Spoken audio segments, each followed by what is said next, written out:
Hello everyone, very good morning to all of you. आज के इस वीडियो में हम लोग 2 और 3 जनवरी 2022 के करंट अफेयर ज्वाइंटली यहाँ पर कवर करेंगे। तो दोनों दिन के इंपॉर्टेंट करंट अफेयर हैं, इस वजह से ध्यान से हर एक न्यूज़ देखिएगा। पीडीएफ आंसर की के साथ आप डाउनलोड कर सकते हो एग्जाम इंजन एप्लीकेशन से। इस एप्लीकेशन को आप गूगल प्ले स्टोर से डाउनलोड करके इसके अंदर एक ऑप्शन मिलेगा फ्री स्टडी मटेरियल का, उसके अंदर ही आपको डेली की फ्री पीडीएफ आंसर की के साथ मिल जाती है। तो चलिए शुरू करते हैं आज का सेशन। और पहले बात करेंगे, पिछले वीडियो पे मैंने आपसे जो क्वेश्चन पूछा था 1 जनवरी के जो करंट अफेयर थे, उसमें मैंने आपसे क्वेश्चन ये पूछा था कि इनमें से कौन सा बैंक है जो कि एलआईसी की सब्सिडरी है। एलआईसी का मतलब है लाइफ इंश्योरेंस कॉर्पोरेशन, जिसकी टैगलाइन है जिंदगी के साथ भी जिंदगी के बाद भी। तो इनमें से आईडीबीआई बैंक एक ऐसा बैंक है जो कि एलआईसी की चाइल्ड कंपनी है। एलआईसी की स्थापना 1956 में करी गई थी और आईडीबीआई बैंक की स्थापना 1964 में करी गई है। हालांकि दोनों का हेडक्वार्टर मुंबई है, इसका भी मुंबई है। ठीक है, अब चलिए शुरू करते हैं आज के करंट अफेयर। पहला क्वेश्चन है, इनमें से ये कौन सी संस्था है जिसने अभी हाल ही में एचडीएफसी बैंक के साथ एक पैक्ट साइन किया है और ये इस पैक्ट के तहत एचडीएफसी बैंक को $400 मिलियन का लोन देंगे। इस पैसे की मदद से एचडीएफसी बैंक भारत के अंदर ग्रीन हाउसिंग के लिए ग्रोथ जो है उसको बेहतर कर पाएगा। तो आप समझ सकते हो बैंकों को भी पैसा लेने की जरूरत पड़ती है, ऐसा नहीं है कि हमेशा बैंक पैसा दे रहा है, उन्हें भी लोन लेना पड़ता है।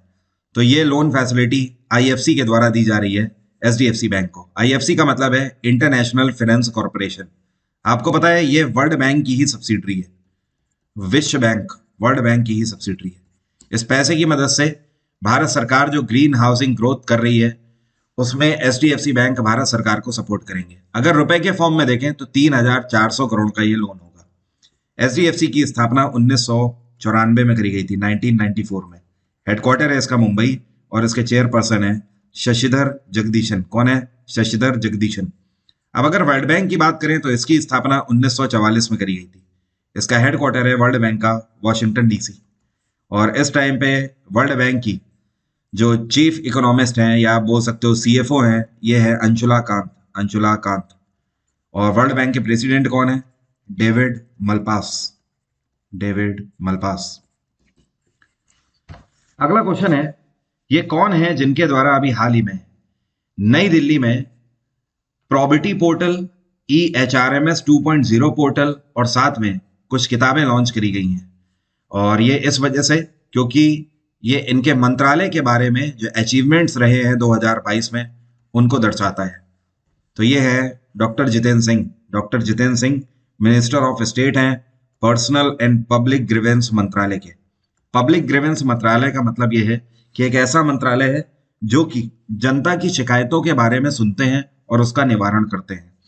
तो इन्होंने इन पोर्टल्स के जरिए, इन किताबों के जरिए ये बताने की कोशिश करी है कि 2022 के सत्र में इनके पास जनता की कितनी शिकायतें आई हैं और उस पे कितनों का इन्होंने समस्या का समाधान किया हुआ है। अगला क्वेश्चन है, जो आपको पिक्चर में व्यक्ति दिख रहे हैं इनका नाम है PN वासुदेवन। ये अभी हाल ही में इक्विटास स्मॉल फाइनेंस बैंक के मैनेजिंग डायरेक्टर और CEO के रूप में फिर से अपॉइंट किए गए हैं। क्या आप बता सकते हो इक्विटास स्मॉल फाइनेंस बैंक का हेडक्वार्टर क्या है? तो इस बैंक का हेडक्वार्टर है चेन्नई। और ये जो बैंक है इसकी स्थापना 1993 में करी गई थी, 1993 में। वैसे मैं आपको बताऊं, जो इक्विटास है ये पहले एक कंपनी हुआ करती थी, ये बैंक में आकर कन्वर्ट हुआ है साल 2016 में। तो 1993 में इक्विटास कंपनी के रूप में स्टेबल करी गई थी, 2016 में ये बैंक बना है। तो बैंक के नजरिए से बहुत नया बैंक है। तो एक बार फिर से अगले सत्र के लिए, अगले 3 साल के लिए इनको अपॉइंट कर दिया गया है। नेक्स्ट क्वेश्चन है, इंडियन नेवी के द्वारा अभी हाल ही में पूरे तरीके से भारत में निर्मित शिप जिसका नाम है INS अर्नाल, इसको लार्सन एंड टूब्रो की शिप बिल्डिंग फैसिलिटी यूनिट के अंतर्गत लॉन्च किया गया है चेन्नई के कट्टुपल्ली में। तो सवाल यह है कि जो INS अर्नाल है इसको कौन सी कंपनी के द्वारा बनाया गया है? इसको GRSE के द्वारा बनाया गया है, जिसको बोलते हैं garden reach ship builders and engineers. GRSE की स्थापना 1884 में करी गई थी और इसका हेडक्वार्टर क्या है? कोलकाता इसका हेडक्वार्टर है। आपको पता है इंडियन नेवी में शामिल होने वाली 8 anti submarine warfare shallow watercraft, मतलब कहने का ऐसी सबमरीन जो कि पानी के थोड़ा ही नीचे बिल्कुल सतह पर चलेंगी डूब के। तो ऐसी 8 एंटी सबमरीन चाहिए इंडियन नेवी को। उनमें से अर्नाल पहली है जो कि अब इंडियन नेवी को मिल गई है। अर्नाल जैसे नेवल शिप्स जो हैं ये अभय क्लास सबमरीन्स को, या आप बोल सकते हो अभय क्लास एएसडब्ल्यू शिप्स को रिप्लेस करेंगे। जो आपको पिक्चर में दिख रही हैं इनका नाम क्या है, क्योंकि अभी हाल ही में इनको 2022 के आर गौरी अम्मा नेशनल अवार्ड से सम्मानित किया गया है। तो इस अवार्ड से जो सम्मानित करी गई हैं इनका नाम है डॉक्टर एलिडा गुवारा। क्या नाम है? Doctor Aleida Guevara. और ये कौन है? ये सोशल वर्कर हैं क्यूबा की, और इतना ही नहीं ह्यूमन राइट्स एक्टिविस्ट भी हैं।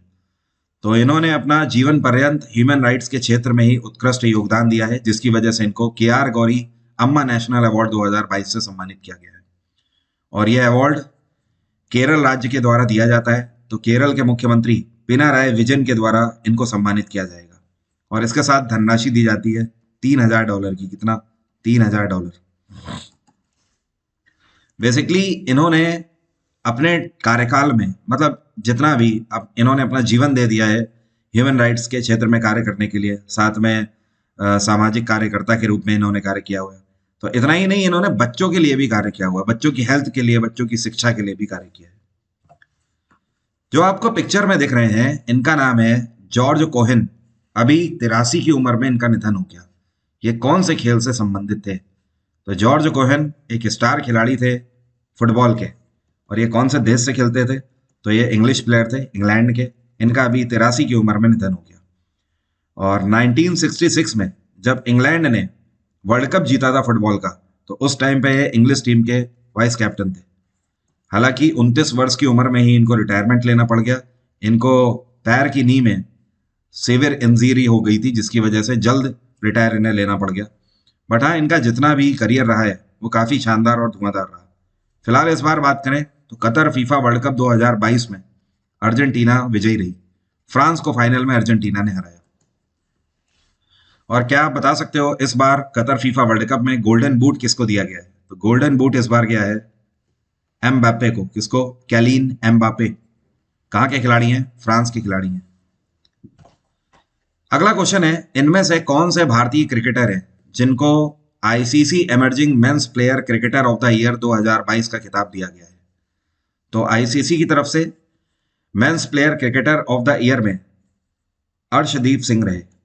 और केवल अर्शदीप सिंह नहीं है, 4 मेंस कैटेगरी में खिलाड़ी हैं। एक तो अर्शदीप सिंह हो गए, दूसरे अफगानिस्तान के इब्राहिम जरदान हो गए, तीसरे न्यूजीलैंड के फिन एलन हो गए, और चौथे साउथ अफ्रीका के मार्को जैनसन हो गए। ठीक है, तो बाकी आप टेंशन फ्री रहिए, पीडीएफ में आपको सारी चीजें मिल जाएंगी। इसके अलावा अगर विमेंस कैटेगरी में बात करी जाए तो महिला की कैटेगरी में भी 4 खिलाड़ियों को ही सम्मानित किया गया है, जिसमें से 2 भारतीय हैं। एक तो यास्तिका भाटिया है और दूसरी हैं रेणुका सिंह, और बाकी की 2 भी फॉरेनर खिलाड़ी हैं। ये सारी चीजें आपको पीडीएफ में मिल जाएंगी। आईसीसी की बात करें तो इसकी स्थापना 1909 में करी गई थी। आईसीसी का हेडक्वार्टर है दुबई, और अभी कुछ टाइम पहले आईसीसी के चेयरपर्सन एक बार फिर से ग्रेग ब्रैकली बनाए गए हैं। अगला क्वेश्चन है, ये कौन सी कंपनी है जिसने अभी हाल ही में उत्तर प्रदेश और छत्तीसगढ़ के सेंट्रल टीबी डिवीजन के साथ एक पैक्ट साइन किया है, और इन दोनों राज्यों के अंदर ये कंपनी टीबी को एलिमिनेट करने के लिए, मतलब टीबी जैसी बीमारी को खत्म करने के लिए कार्य करेंगे। तो ये है इंडियन ऑयल कॉरपोरेशन। इन दोनों ने उत्तर प्रदेश और छत्तीसगढ़ के अंदर सेंट्रल टीबी डिवीजन के साथ पैक्ट साइन किया है, और दोनों राज्यों के अंदर टीबी मुक्त बनाएंगे।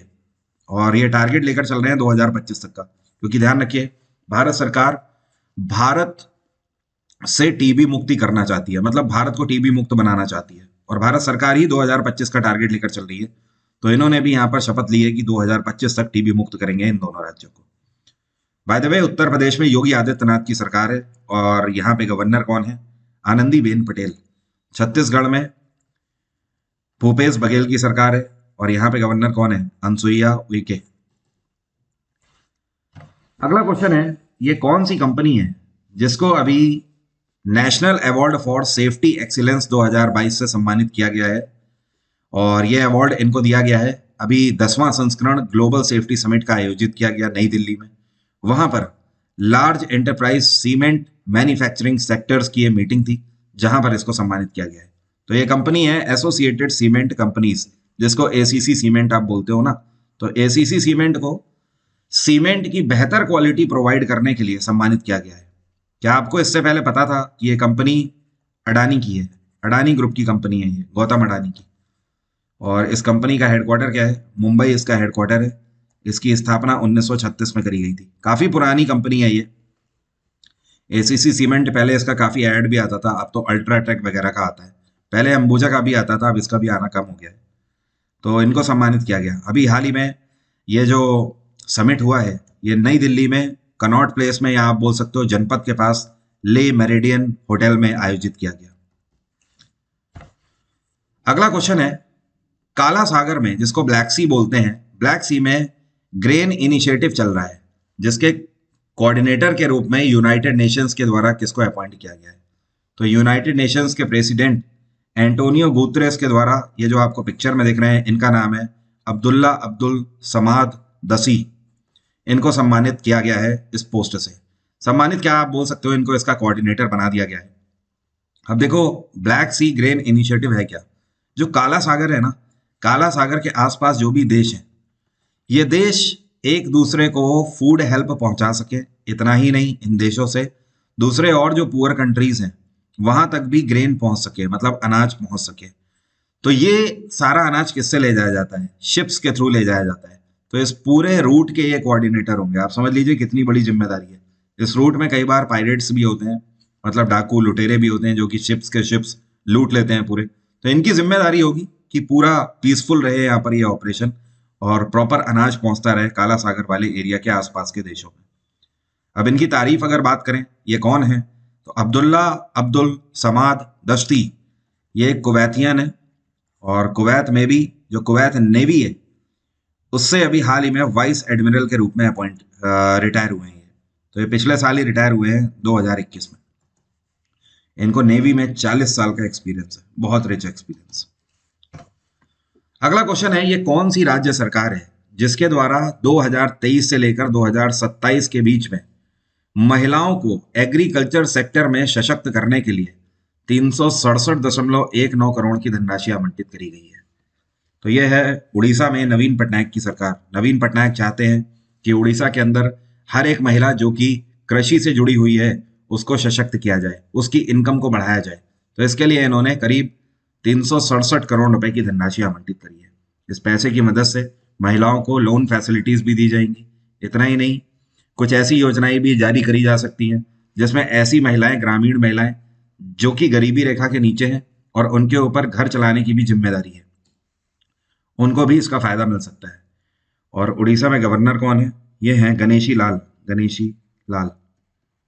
महाराष्ट्र में एकनाथ जी शिंदे हैं मुख्यमंत्री। मध्य प्रदेश में शिवराज सिंह चौहान की सरकार है। उत्तर प्रदेश में योगी आदित्यनाथ की सरकार है। अगला क्वेश्चन है, ये कौन सी राज्य सरकार है जिसने भारत सरकार के साथ मिलकर एक ग्रुप है जिसका नाम है ज़ेलियांगरोंग यूनाइटेड फ्रंट। इस ग्रुप के साथ इन्होंने पीस को प्रमोट करने के लिए एक सेसेशन ऑफ ऑपरेशन एग्रीमेंट पर हस्ताक्षर किए हैं। मतलब एक तरीके से सीज फायर की बात हुई है कि भाई अब शांति बना के रखेंगे और आप किसी भी तरीके का कोई भी अटैक नहीं करोगे, किसी भी तरीके का कोई भी वायलेंस नहीं करोगे।